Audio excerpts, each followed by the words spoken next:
Good afternoon. It's September 26th. We're out in the bee yard today. We're going to do some mowing. As you can tell, the grass is just a little bit on the long side. So we're going to go ahead and cut it down. But we are going to leave one thing, and I've noticed it in several spots. We got goldenrod starting to come in here, starting to bloom.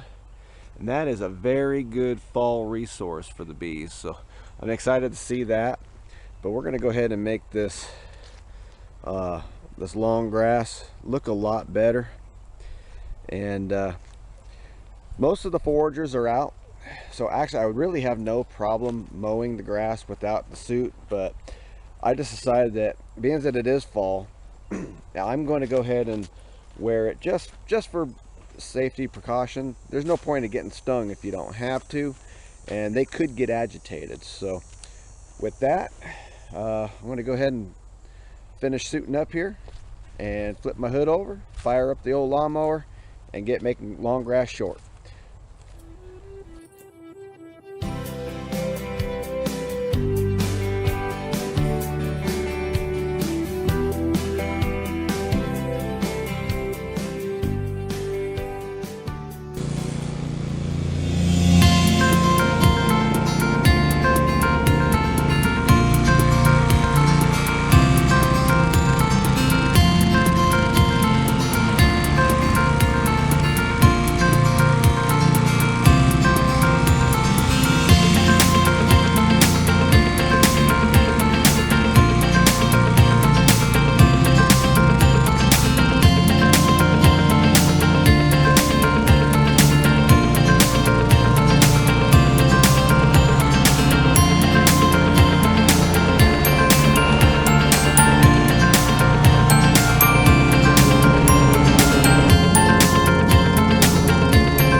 All right, whew.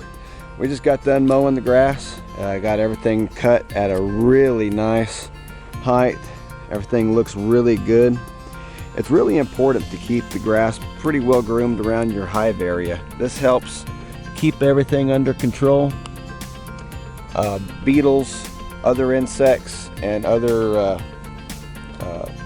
pests will live in that tall grass, and it just gives your bees something extra that they got to defend against. By keeping everything down, you minimize that that need for them to be defensive. We went ahead and we kept the forages. You know, we got our goldenrod here that's starting to bloom, so they'll be hitting that pretty good here. That's our fall forage, and pretty excited to see that. I'm going to go ahead and give you a little update. Last weekend we did do a beetle trap cleanup. I removed the 4 lower beetle traps, cleaned them out, same with the uppers. The lower brood box definitely had a lot of beetle traps, so I'm glad I had, or beetles in the traps. I'm glad that we had those in there, because the uppers had maybe 4 beetles altogether, and the lowers had way more than that. So the traps are working. I haven't really seen a lot. Every once in a while I'll see a few kind of walking around on the inner cover, but they're doing real good. I went in there and I did see a really good brood pattern.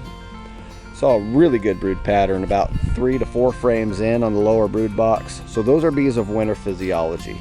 So I think they're going to be going into the winter real strong bee wise.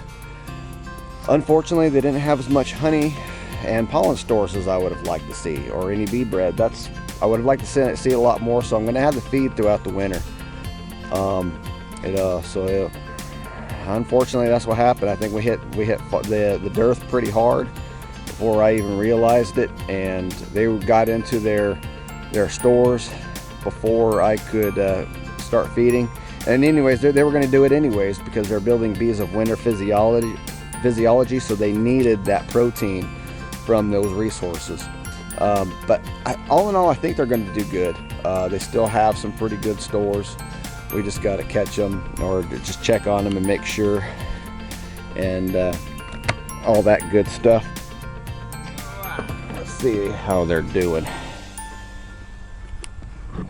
Pull that lid off one-handed, of course, is always difficult. But yeah, most of the workers are out foraging.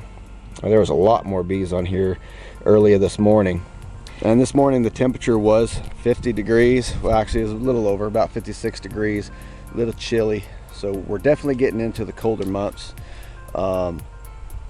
So we won't be opening them up. I'm not going to be opening up this box at all anymore for the rest of the season. With the exception of my top lid, I'm able to do that so I can look through the glass. But if I didn't have that glass, I wouldn't be opening them up at all. Don't want to drop that temperature, don't want to break the seals. If you break that propolis seal, then there's a good chance they may not get it sealed back up before it gets cold again. Anyways, we got what we needed to do today. My big thing was getting the grass cut, make it look a little bit better, and just did a quick checkup.